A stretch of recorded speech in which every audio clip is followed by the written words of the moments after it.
राधा कृष्ण की जय। राधा कृष्ण के चैनल पर आप लोगों का मैं स्वागत करती हूँ। आज मैं आप लोगों को मीराबाई की कथा सुना रही हूँ।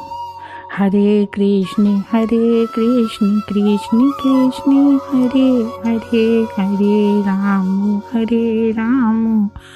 राम राम हरे हरे, हरे कृष्ण कृष्ण कृष्ण हरे हरे। माधवी कृष्ण भगवान के विरह में बहुत रो रही थी, बहुत परेशान थी। रो रो के अपना हाल बेहाल किए हुई थी। रो रो के यमुना के किनारे पहुंच जाती है और सोचती है कि भगवान का विरह मुझसे सहा नहीं जाता, मैं यमुना में कूद कर ही अपने प्राणों को त्याग दूंगी। तभी राधा जी की सखी चंपक लता वहाँ पर आती है और माधवी को राधा जी के पास ले जाती है। तभी माधवी ने सारी कथा राधा जी को सुनाई और राधा जी ने माधवी को समझाया। माधवी समझ गई। धीरे धीरे समय बीतता गया। 100 वर्ष निकल गए। ब्रजवासियों को 100 वर्ष का वियोग हुआ था। क्यों हुआ था? ये कोई ब्रज वासियों को दंड नहीं था। ये प्रिया प्रीतम की योजना थी कि भक्तों को विरह की महिमा कैसे बताई जाए। कृष्ण को पाने के लिए अपने को तपाना पड़ता है। कोई भी वस्तु बिना तपे शुद्ध नहीं होती। ये हृदय भी बिना कृष्ण के ताप से शुद्ध नहीं होगा। हृदय को भी तपाना पड़ेगा। कृष्ण के लिए रोना पड़ेगा। राधा कहती, असुवन जल सींच सींच प्रेम बेल अब तो फैल गई, आनंद फल होई। कबीरदास जी कहते हैं, कबीरा हंसना बंद कर, रोने से ही पाइए प्रेम प्यारा प्रीत। 100 वर्ष बीत गए। कृष्ण भगवान से मिलन कैसे कब हुआ? कुरुक्षेत्र में 100 वर्ष के बाद जब श्री कृष्ण की आयु 1 से 11 वर्ष की थी, यशोदा जी की आयु 200 वर्ष की थी, नंद बाबा की उससे भी अधिक थी। जब ब्रजवासियों को पता चला कि श्री कृष्ण अपने अतिथियों के साथ सूर्य ग्रहण पड़ने के समय कुरुक्षेत्र में गंगा स्नान करने आए, उधर से ब्रजवासी भी कुरुक्षेत्र में पधारे थे। वहां पर द्वारका के शिविर तो पहले से भी लगे हुए थे। ब्रजवासियों को स्नान का पुण्य मन में नहीं था। उनको केवल श्री कृष्ण से मिलने की इच्छा थी। उस समय ब्रज में सभी लोग, राधा, सखियां, ग्वाला, सारे ब्रजवासी और माधवी भी आई थी। ब्रजवासियों के शिविर लग गए।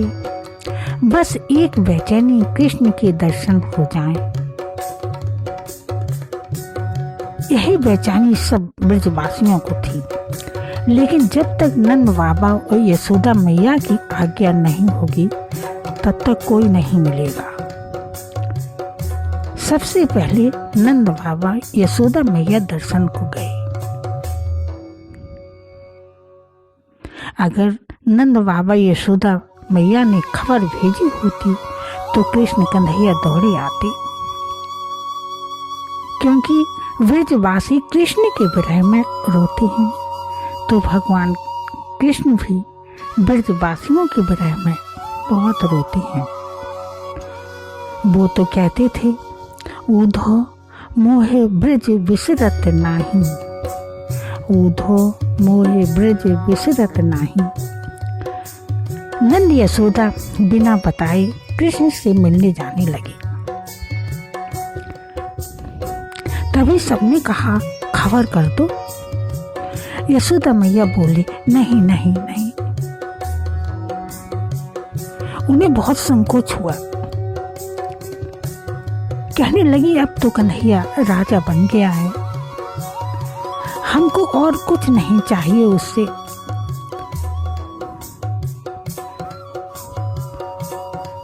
बस दूर से दर्शन हो जाए, दर्शन होने के बाद मेरे प्राण निकल जाएं, मुझे कोई चिंता नहीं है।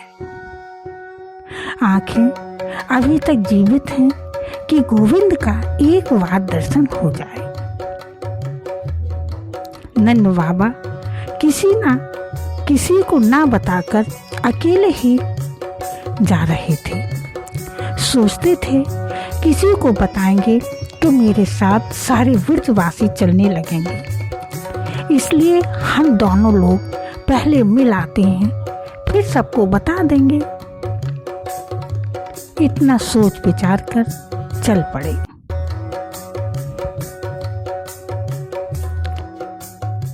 जहां द्वारका के शिविर लगे हुए थे, बहुत भीड़ थी।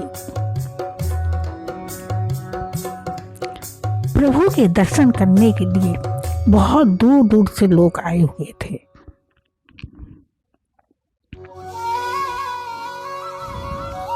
सूर्य ग्रहण के अवसर पर कुरुक्षेत्र में अपार भीड़ थी।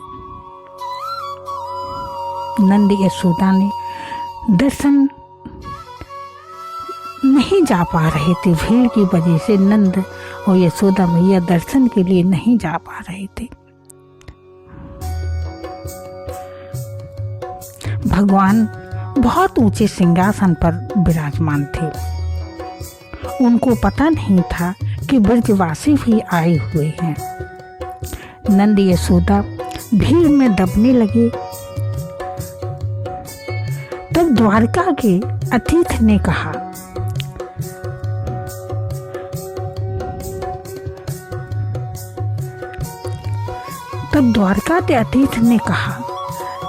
अरे बूढ़े दंपत्ति कहाँ जा रहे हो? तभी नंद जी और यशोदा मैया बोली, मुझे कन्हैया से मिलना है।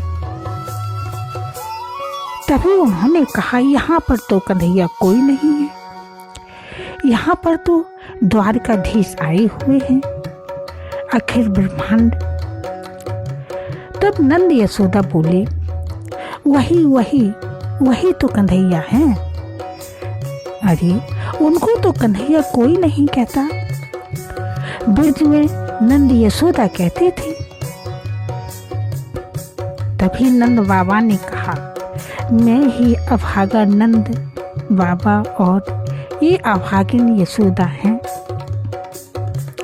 तभी वो अतिथि सुनकर वह बोला, खबर भेजते हैं प्रभु को, आपके लिए रथ भेजते हैं, आपके लिए प्रभु रथ भेजेंगे, रास्ते में कालीन बिछा देंगे। तभी नंद और यशोदा कहती, नहीं, मुझको दर्शन करवा दो, चाहे दूर से ही हो।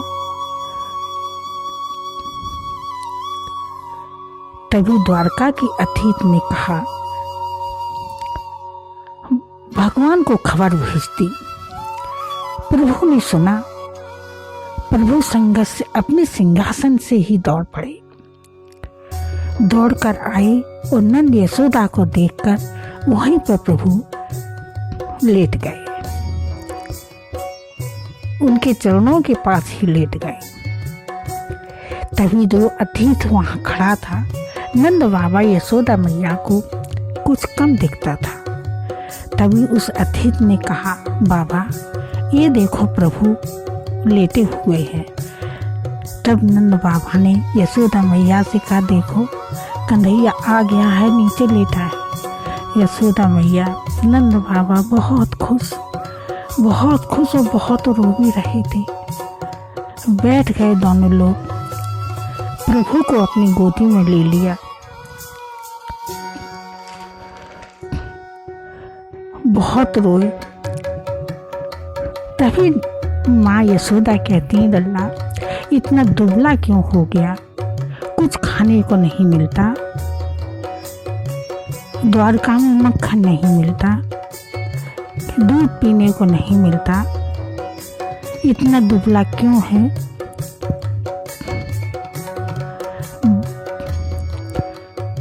तभी प्रभु कहते, नहीं मैया, सब कुछ मिलता है। बस प्रभु का यही कहना है, मैया बाबा मुझे माफ़ कर दो, मुझे क्षमा कर दो, मुझे क्षमा कर दो। नंद बाबा यशोदा मैया अपने सीने से चिपका लेती हैं, कहते हैं, कोई बात नहीं लल्ला, तू कुशल तो है। तभी देवकी और वसुदेव भी आ जाते हैं। देवकी यशोदा मैया से मिल रही हैं, क्योंकि उन दोनों ने एक दूसरे को कभी नहीं देखा था। यशोदा कहती, देवकी बहन, तुम तो कृष्ण की माँ हो।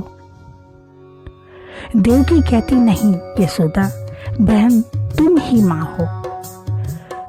तभी यशोदा कहती, मेरे पास तो थोड़े दिन के लिए रहा, क्योंकि तुमने तो मुझे पालने के लिए दिया था। कृष्ण भगवान सभी को अपने शिविर में ले गए। रुक्मणी, सत्यभामा और भी अपनी रानियों से मिलवाया। सभी को यशोदा मैया ने आशीर्वाद दिया, सदा सुहागिन रहो, बहुत बहुत आशीर्वाद दिया।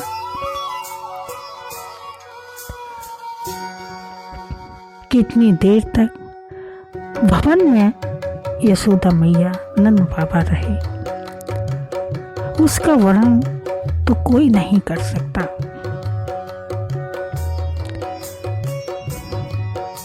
यशोदा मैया नंद बाबा को प्रभु रोकना चाहते थे, लेकिन नहीं रुके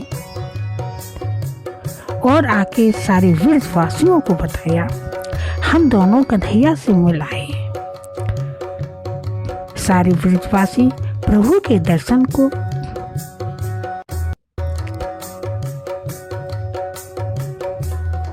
जाने लगे और फिर श्री जी को भी पता चला, तो गोपियाँ और माधवी को भी पता चला। तभी राधा बोली, मैं मिलने नहीं जाऊंगी। जब मैं वृंदावन से मथुरा मिलने नहीं गई तो मैं वहाँ क्यों जाऊंगी?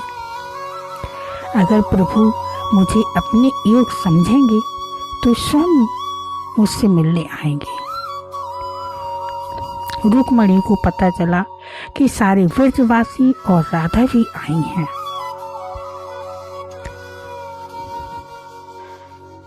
और रुक्मणी और सारी पटरानियों को राधे से मिलने की बहुत लालसा थी।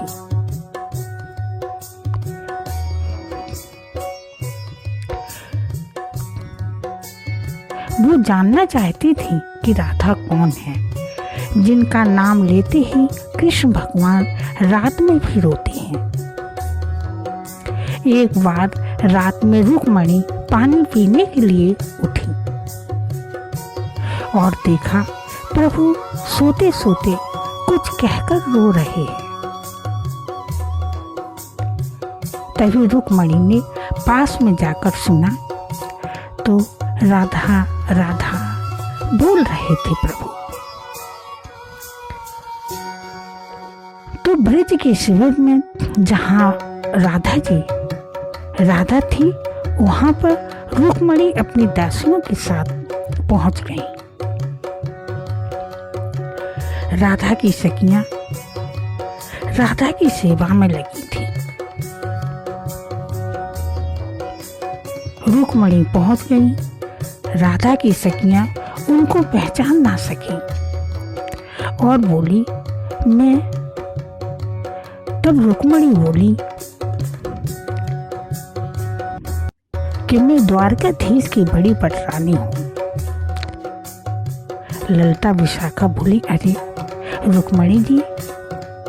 तब रुक्मणी जी बोली आप दोनों कौन हो?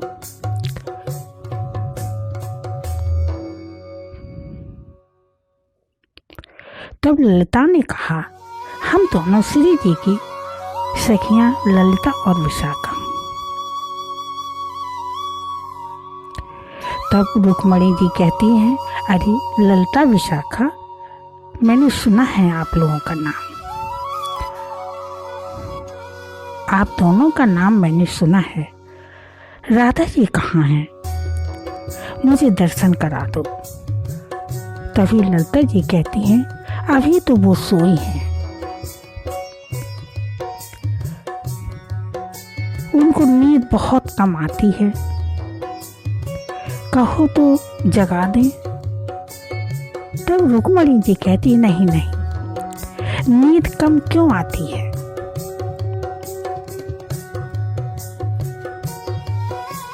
तभी ललिता कहती है, अरे उनको नहीं, सारे ब्रजवासियों को नींद बहुत कम आती है। रुक्मणी जी कहती हैं, क्यों? जब से श्याम सुंदर ब्रज छोड़ कर गई थी, 2 दिन में वापस के लिए कहा था कि 2 दिन में मैं वापस आऊँगा, आए ही नहीं, इसलिए सब ब्रजवासी रोते रहते हैं। जब आंसू ही बंद नहीं होते तो नींद कहाँ से आएगी?